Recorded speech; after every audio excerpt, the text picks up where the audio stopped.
G'day everybody, Matt here, and today I have got one of these Samsung 87 QVO 2.5-inch SSD drives. Now I'm going to unbox it. I don't expect there to be much in here because it's a tiny little box. But these drives, they're rated at a sustained read speed of 560 megabytes per second and 530 megabytes per second write speed sustained. So it's pretty awesome. This is the 8TB model, so it's a pretty massive amount of storage for a tiny little drive. Let's grab it open and have a quick squeeze inside, shall we? So there's really not much to it. Just got a bit of packaging in the box there.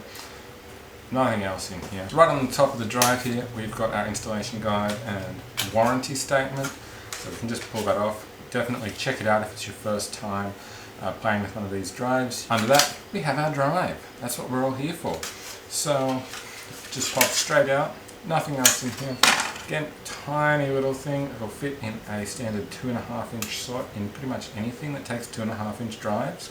Now, this is a 2.5-inch serial ATA attached SSD drive, so that means you'll need a suitable set of connectors in whatever device you're going to plug it into.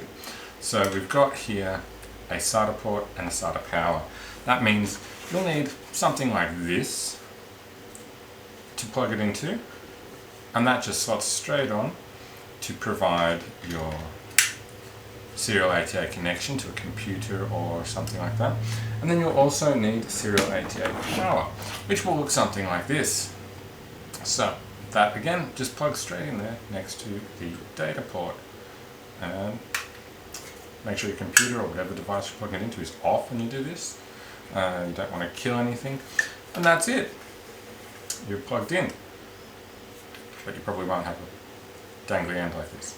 So obviously you'll also need to connect your SATA cable to a SATA port on your motherboard or whatever device you're plugging it into.